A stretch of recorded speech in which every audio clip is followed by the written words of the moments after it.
Over the past couple years, more Americans have become familiar with the story of the Tulsa Race Massacre, where a white mob burned a vibrant black community to the ground, which is crazy.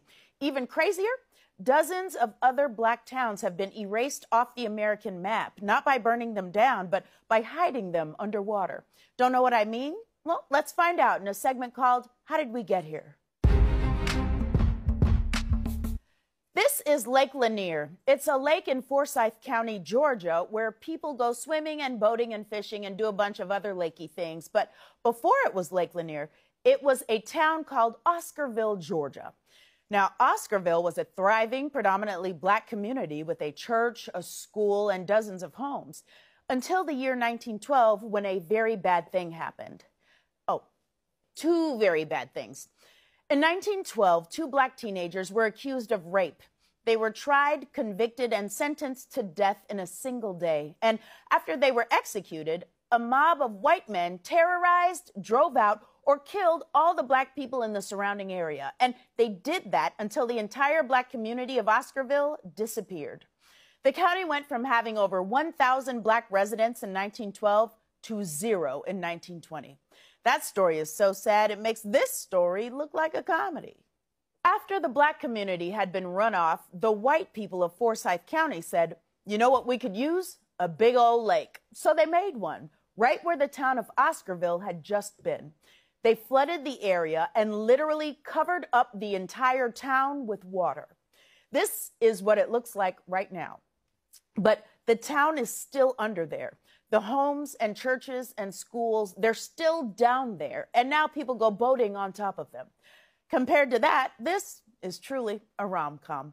Now, you might be thinking, what a weird, isolated incident. But just like the rat who ate the pizza in the subway, this story is both crazy and common.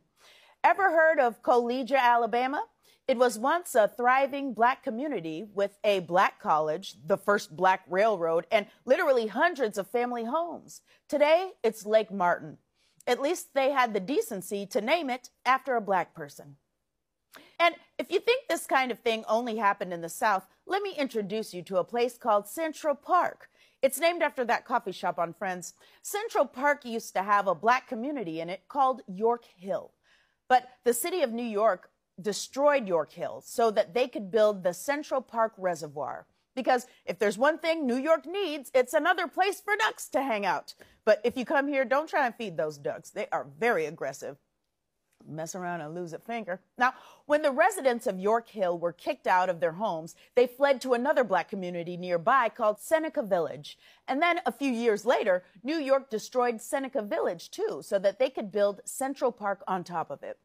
The craziest part of this story is that I work a few blocks away from a place where the government disappeared two black communities. And until recently, I didn't know about any of it. You know why? Because it worked. They tried to erase black communities and they came way too close. But now there are people doing the research. So we are finally learning about places like Henry and McKee Islands, which is now located under Lake Guntersville in Alabama, and Vanport, Oregon, which is now located under Delta Park.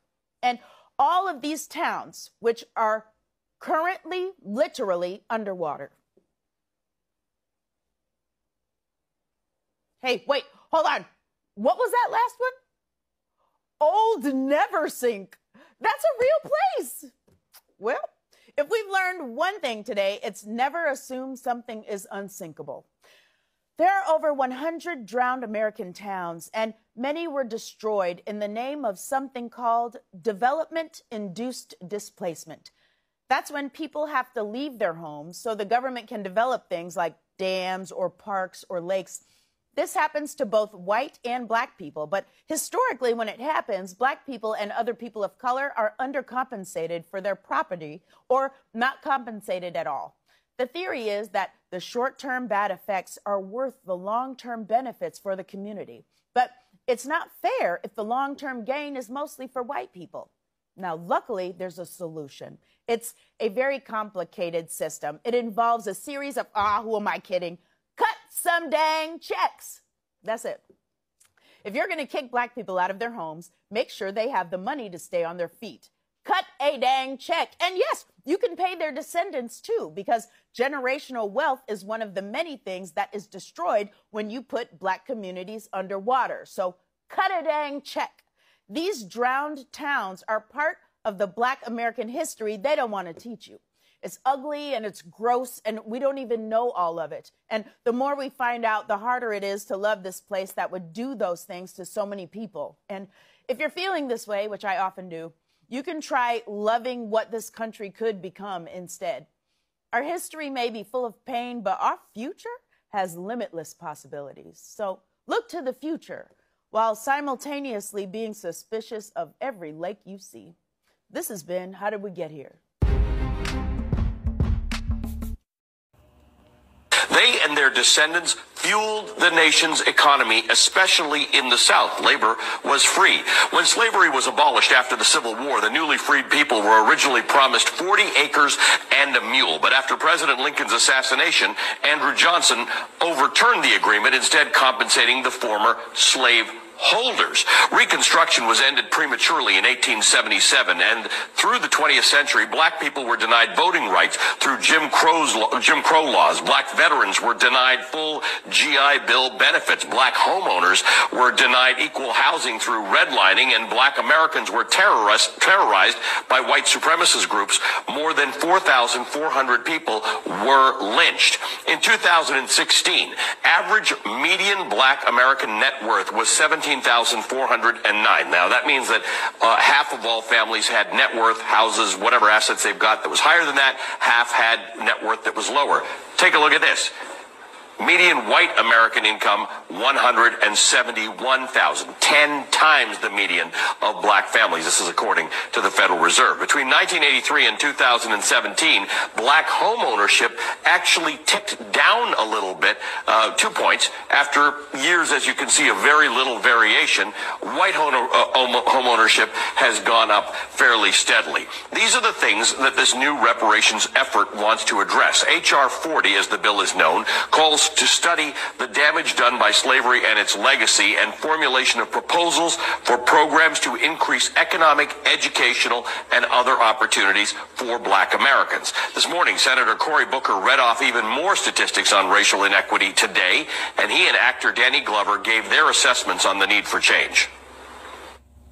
It is a cancer on the soul of our country and hurts the whole body politic. This idea that it's just about writing a check from one American to another falls far short of the importance of this conversation and what I believe we will truly talk about. Justice for Black people will not flow into society merely from court decisions, nor from fountains of political oratory. White America must recognize that justice for Black people cannot be achieved without radical changes in the structure of our society. There's no place in Black America you can go and find the 4 essential institutions needed for a community: bank, school, supermarket, hospital. And you know why that's ironic?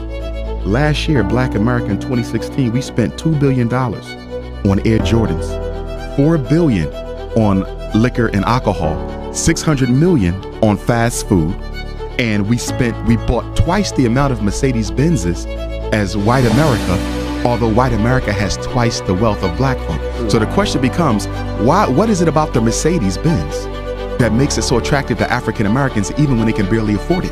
And it's because it's a status symbol. That's all. And one thing we know about oppressed people, when you can't enjoy true freedom, you surround yourself with the symbols of that freedom. Absolutely. And that's why the Louis bag is so important. That's why our children will kill for Air Jordans. It's not the sneaker, it's what it represents. And if I believe I'm worthless, that means I can only add value to myself by what I put on my body as opposed to what I put in it.